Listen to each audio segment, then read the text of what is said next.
The sun burned hot over the dry land of California. It was the year 1851, and the gold rush had turned quiet towns into wild places full of people chasing dreams. But for Eli Harper, dreams had turned to dust. He was just another tired man with a pickaxe, covered in dirt and sweat. Eli had been digging for months, hoping for gold. But all he had found was broken rock. His hands were blistered, his back ached, and his hope was almost gone. He had no family, no friends, just an old mule and an empty tent. While others talked about striking it rich, Eli kept his head down. One more dig, he told himself. Just one more hole. That's when his shovel hit. Something strange. It didn't sound like rock. It made a soft clink, like metal on glass. He knelt down and brushed away the dirt. His fingers touched something smooth, cold, and not from this world. Carefully, he cleared more soil, revealing what looked like a large cocoon wrapped in shining cloth. It was glowing faintly, pale silver and blue, like moonlight trapped in silk. Eli's heart pounded. He pulled out his small knife and cut the edge of the cloth. That's when he saw her, a girl, or something that looked like one. She had smooth skin, not white or brown, but a soft bluish tone. Her long hair looked like liquid silver. Her eyes were closed, but her chest was rising and falling. She was alive. Eli fell back, staring at her in shock. What the hell?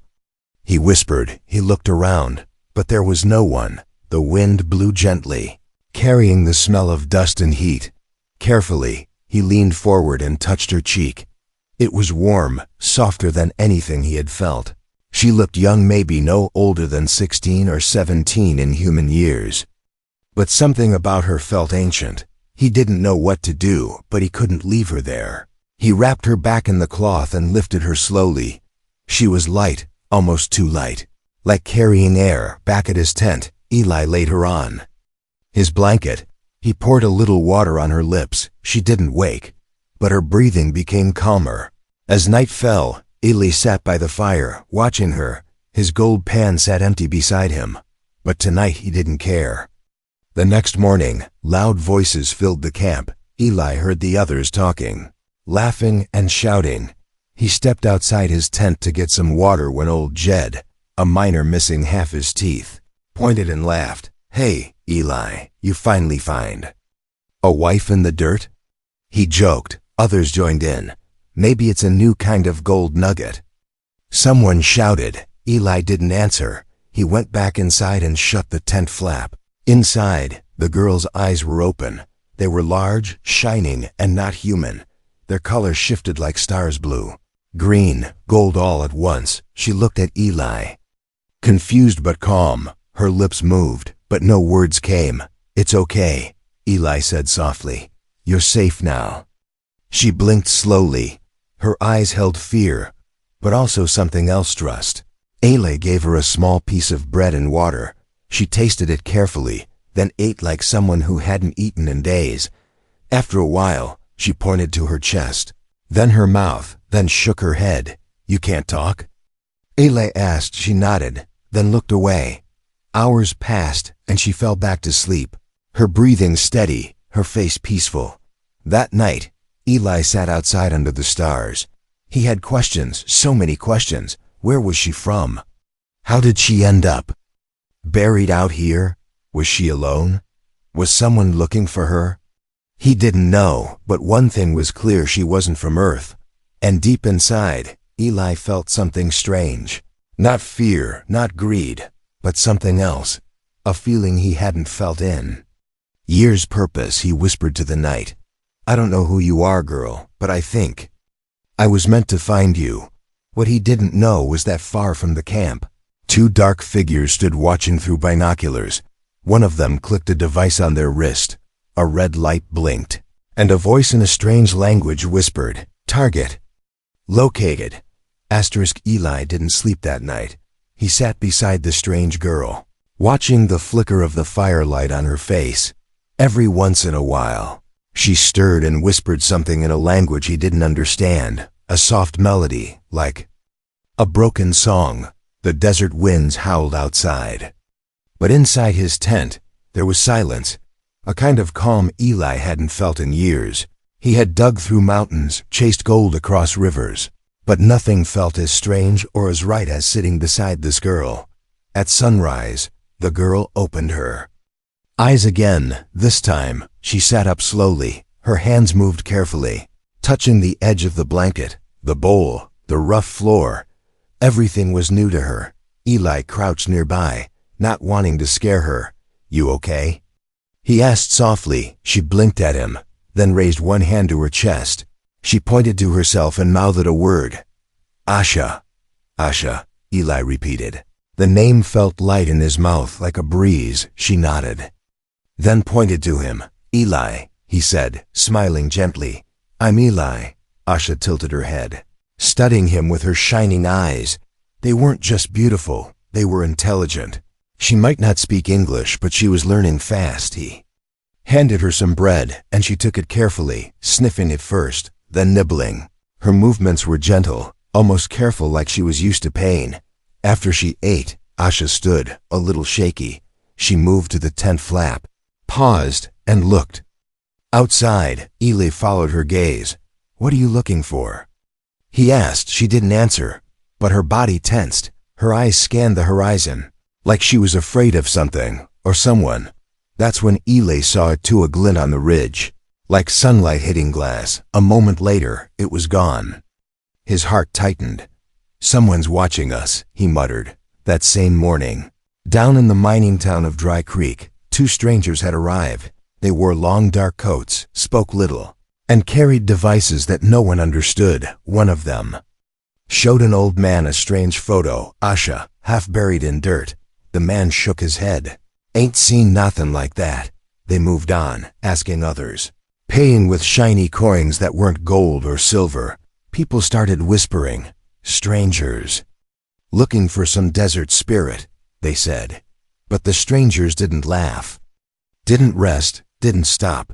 They kept walking, following the signal. Back at the camp, Eli was packing supplies. He didn't know who those people were, but his gut told him they weren't here to help Asha.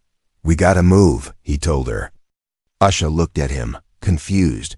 He pointed to the mountains far in the distance. "There's caves up there. We'll be safe." She nodded slowly, then picked up the glowing cloth she had been wrapped in. It shimmered under the sun, and when she touched it, a strange hologram flickered into the air. Eli stepped back, shocked. Asha tapped part of the light. It showed a map.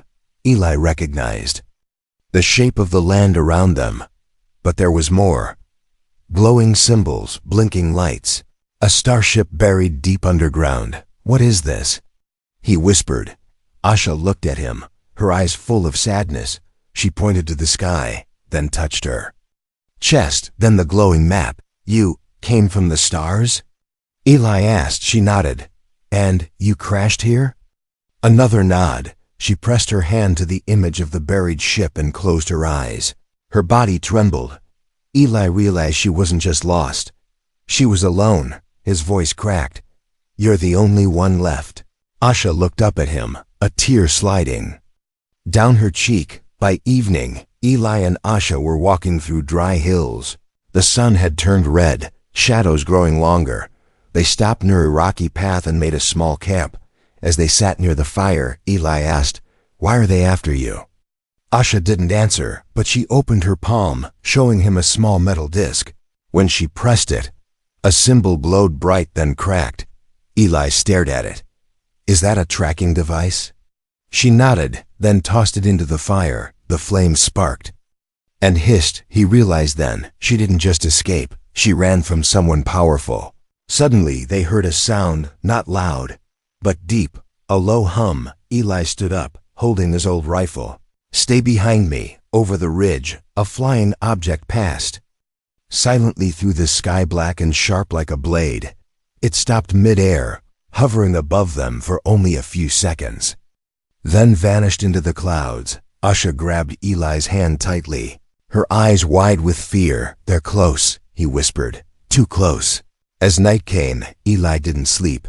He sat beside Asha, now curled under a blanket, watching the stars. Once, he believed gold was the greatest treasure a man could find.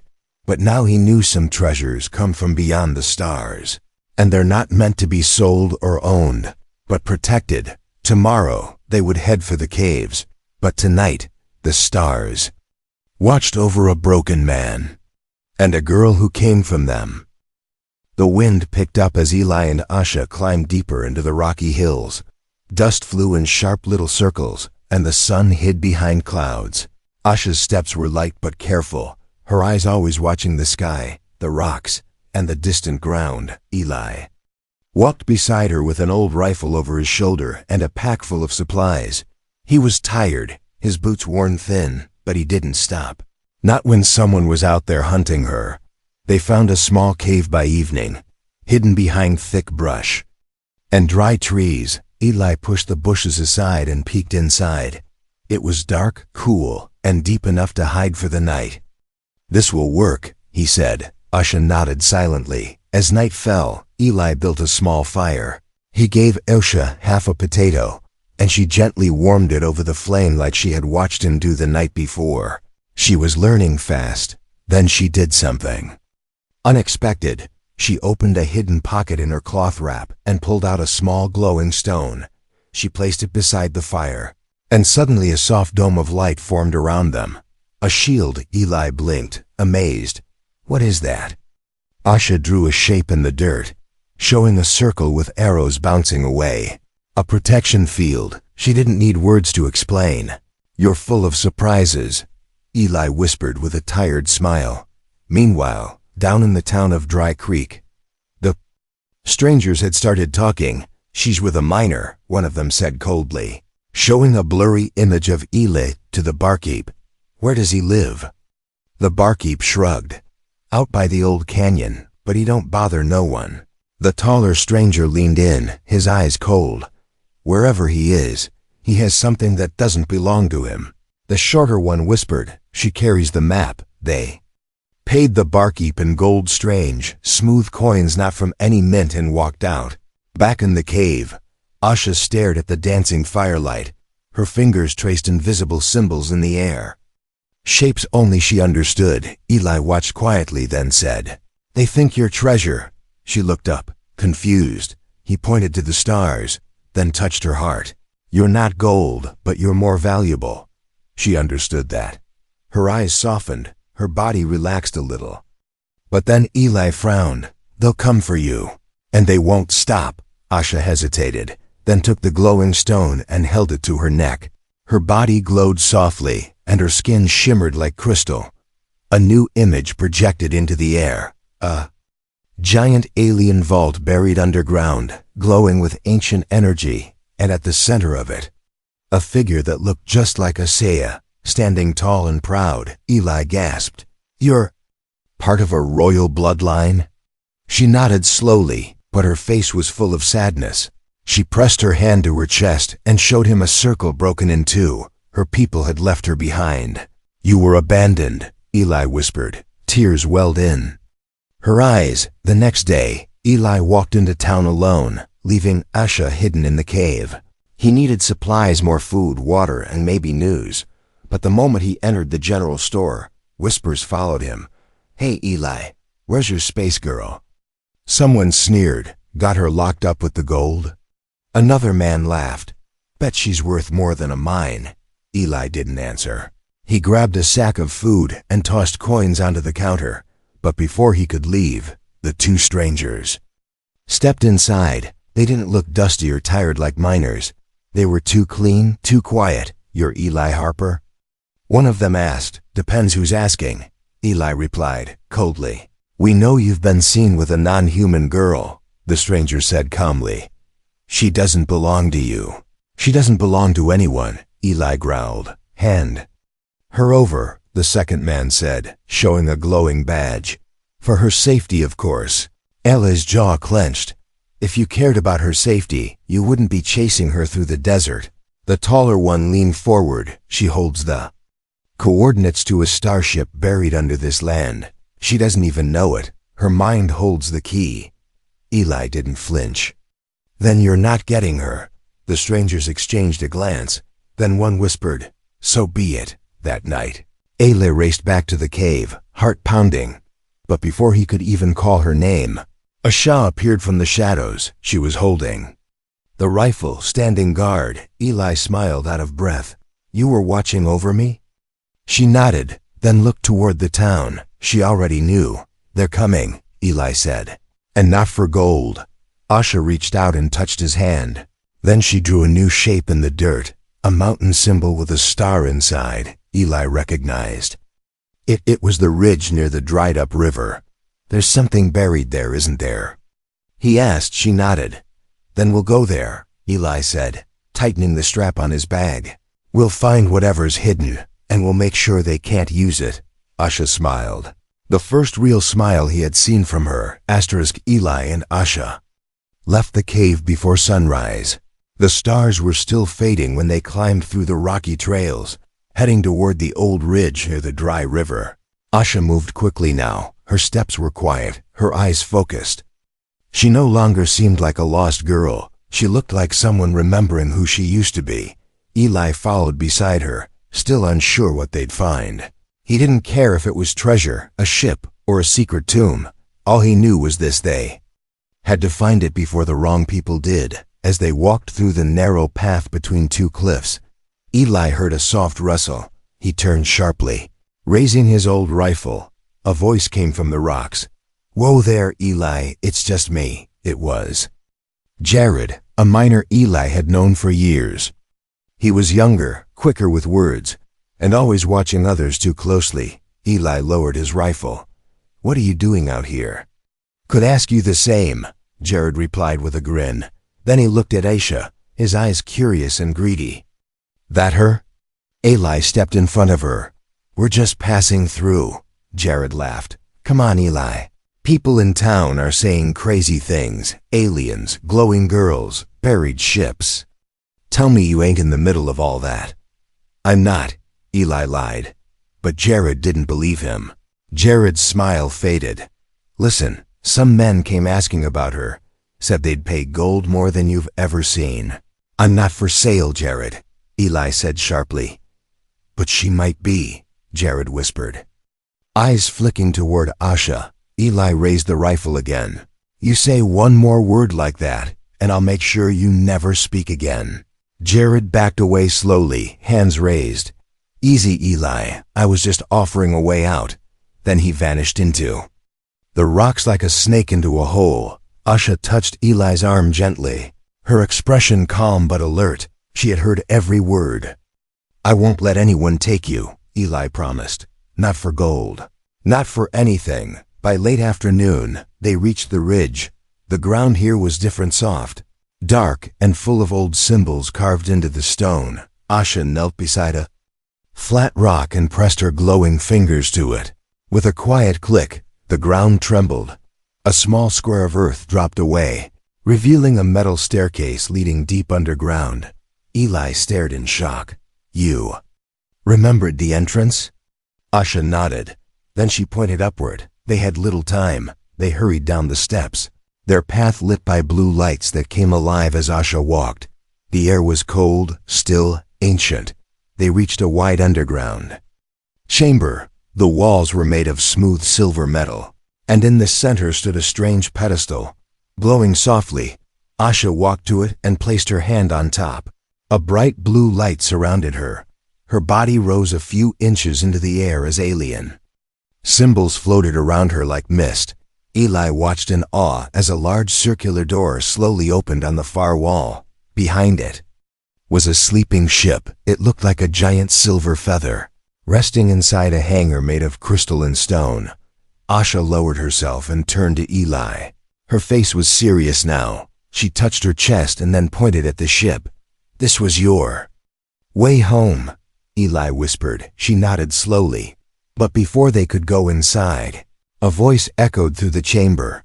Well, you really did find it." Eli turned sharply. Jared stepped out of the shadows, holding a revolver, and behind him came the two strangers from Dry Creek. Jared smirked. "Told you I could follow him, you bastard," Eli growled, aiming his rifle. But one of the strangers raised a device, and Eli's rifle flew from his hands, pulled by magnetic force. "You've led us right to her," the taller stranger said. And now she'd do what she was meant to do, open the vault. Asha backed away slowly, her hand still glowing with power. Don't resist, the man said. We won't hurt you unless you make us. Asha looked at Eli, fear in her eyes. Eli took a deep breath and nodded. Suddenly, Asha pressed both hands to the pedestal, and the lights around the chamber turned red. The ship's engines hummed awake, and the floor began to shake. She's activating the defense system, one stranger shouted. Eli rushed forward and tackled Jared. The revolver flew. A shot rang out. Asha screamed. The taller stranger aimed his device at her, but the chamber itself reacted. Energy surged through the air, striking him and sending him flying back. The second stranger tried to run, but the door behind them slammed shut with a thunderous boom. Jared, bleeding from a head wound, begged, Eli, please don't leave me here. But Eli didn't answer. He grabbed Asha, who was bleeding from her shoulder, and pulled her toward the ship. The ramp lowered silently, and they stepped inside. The ship welcomed her touch like a child recognizing its mother.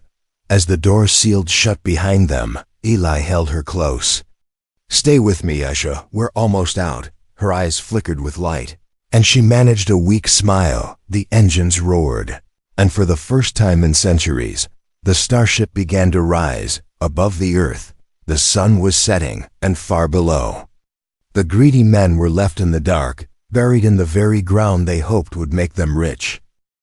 The starship shook slightly as it rose through the ground, but Asha kept her hand on the glowing panel beside her, guiding the ancient ship like she had done it before. Her shoulders still bled, and her body trembled, but her eyes were steady. Eli sat beside her in the control room, staring at the lights that blinked across the walls. Everything felt alive. The ship wasn't just a machine, it was something more. He had seen trains, wagons, even strange machines from the cities, but nothing like this. The ship made no sound. No smoke, just a soft hum like a heartbeat. As they broke through the surface, dust and light surrounded them. The hidden ridge behind the dry river collapsed in on itself, burying the tunnel and the men below forever. The ship floated gently above the earth, silent and unseen. Asha pressed a few symbols on the screen, and the ship turned toward the distant mountains. Eli looked out the window. Where are we going? Asha pointed to the screen, where a blinking dot moved slowly toward a larger circle. She drew a mountain symbol with her finger, then tapped her heart. This is where you were trying to go all along, Eli said. Before I found you. She nodded, then winced in pain. Her injury was getting worse. Eli helped her to a long bench, laid her down, and looked around. There's got to be something here to help. He searched the room and found a drawer with strange silver tubes and glowing patches. He held one up, unsure. Asha weakly reached out, took the tube, and pressed it to her wound. In seconds, the bleeding stopped and the skin sealed with a faint light. Eli stared, amazed. That thing just healed you? She gave a soft nod, then closed her eyes, exhausted. For the next hour, the ship floated above the rocky lands, heading deeper into the wilderness. Eli sat near the front window, thinking. Everything had changed. He had come west for gold, like so many others, but had found a girl buried in silence. Now he was flying through the sky in an alien ship, beside a being who trusted him more than her own kind ever did. He looked back at Asha, sleeping peacefully now, and whispered, You're not treasure, Asha. You're something more, something no one else was strong enough to protect. As the ship neared the mountain range, a deep rumble echoed through the air. Clouds thickened, and lightning flashed in the distance. Asha woke, sensing something. She stood slowly and placed her hand on the screen again. Her fingers glowed, and the ship responded by slowing down, gently landing on a wide rocky platform near a high cliff. They stepped out together, the air thin but cool. Far below, the desert stretched endlessly, but in front of them stood a stone gate, covered in symbols that pulsed with faint light. Eli stared in awe. This isn't just a landing site, is it? Asha shook her head. She stepped toward the gate and pressed her hand against the center. The stone glowed, then melted away into nothing. Behind it lay a vault made of crystal and light. Wide and tall like a temple, Eli followed her in. The walls shimmered with ancient writing, and at the center of the room was a tall pillar. Floating slightly above the ground, inside the pillar floated a small sphere. Golden and glowing, Asha reached for it, but before her hand could touch it, the room echoed with a deep voice. Not loud, but clear in her language. She stopped and listened. Her face frozen in pain. Eli stepped closer. "What's wrong?" She didn't answer at first, then slowly looked at him and drew a broken circle. She touched her chest, then the sphere, and finally made the no gesture. "This isn't just a vault," Eli said. "This is a memory keeper?" She nodded. A tear rolled down her cheek. Eli looked at the sphere again. "Is that why they were chasing you?" Asha showed him an image using the device on her wrist. It played a short scene: her people, dressed in bright armor, rushing into ships, the planet shaking, the ground cracking. She was left behind, confused and crying. Her people had saved themselves, but left her with the key to the vault to keep it safe. She wasn't just abandoned, she was used. Eli's fists clenched. "They turned you into a container, not a person." Asha walked to the center of the room and stood silently. Her body shook, not from pain, but emotion. Eli stepped beside her and said, "You don't have to carry this alone anymore." She looked at him, surprised. "You're not just some treasure, Asha," he said softly. "You're worth more than what's locked inside you." She slowly reached for his hand, and when she touched him, the lights in the room dimmed gently, peaceful. The ship outside hummed as if it too understood. They didn't take the sphere. They didn't need to. It was enough to know the past didn't control the future.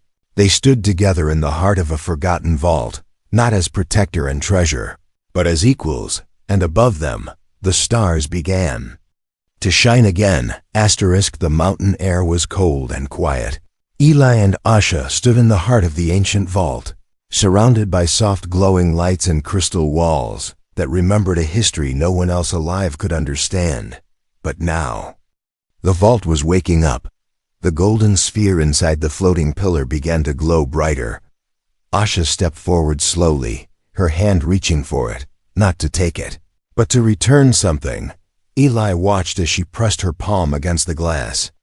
A small light lifted from her chest and floated into the sphere. Asha's body trembled, and her knees buckled. He rushed forward and caught her. "Hey, you all right?" She opened her eyes slowly. Her voice came out soft and broken. "It is done." The room shifted. The walls began to glow with a new color, blue turning to gold. The language symbols faded into dust, and from the far wall, a new doorway appeared. Asha stood on her feet again and nodded. That door led to a final room. Together, they stepped inside. The floor was made of shining black stone, and in the center was a control platform, shaped like a star. Asha walked toward it and placed both hands on the surface. Instantly, the ship outside reacted. The engines came alive. Lights flashed, and the earth rumbled slightly. Eli stepped back in surprise. "What's happening now?" She turned to him, eyes calm but sad, and said one word: "Departure." He blinked. "Departure? Where?" Asha showed a hologram in the air, a bright path of stars leading away from Earth, toward a distant system. "This ship can fly you home?" he asked. She nodded. Then her fingers moved slowly, drawing a circle in the air, then breaking it in half. She looked at him with tearful eyes. Eli's heart dropped. "Wait, I can't go with you?"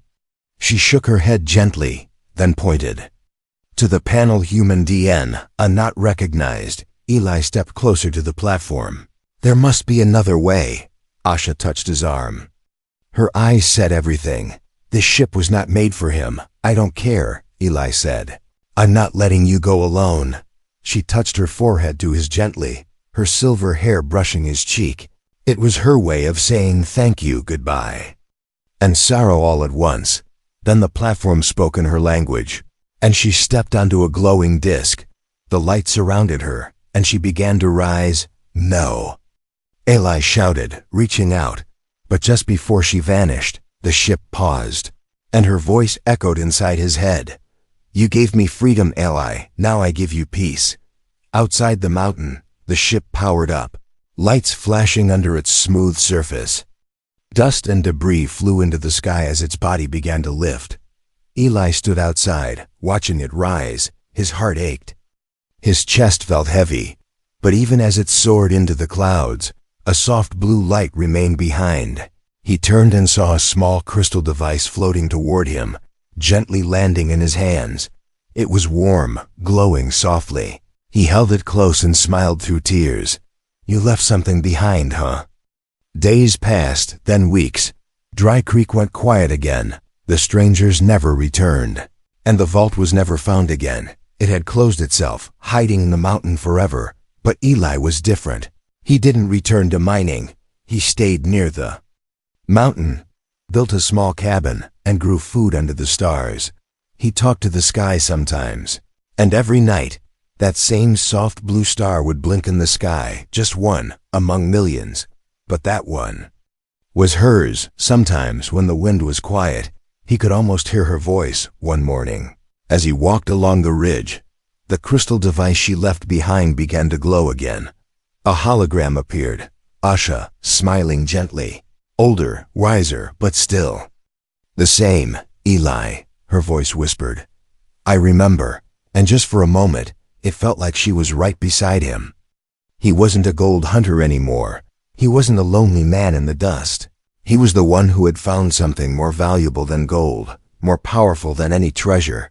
He had found trust and love in the eyes of a lost soul from the stars, and she had found home in his heart. Years passed, but the people of Dry Creek never found gold again. The land turned quiet, the camps faded, and the greedy left to chase new dreams elsewhere.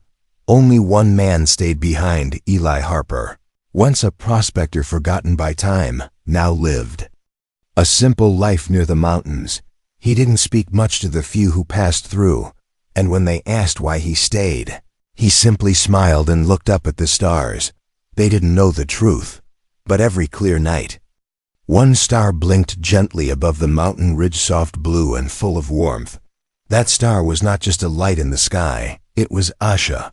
She had become part of something greater. Her ship had carried her back to the stars, to a home that once left her behind. But she never forgot the man who didn't, in the small cabin near the edge of the rocks.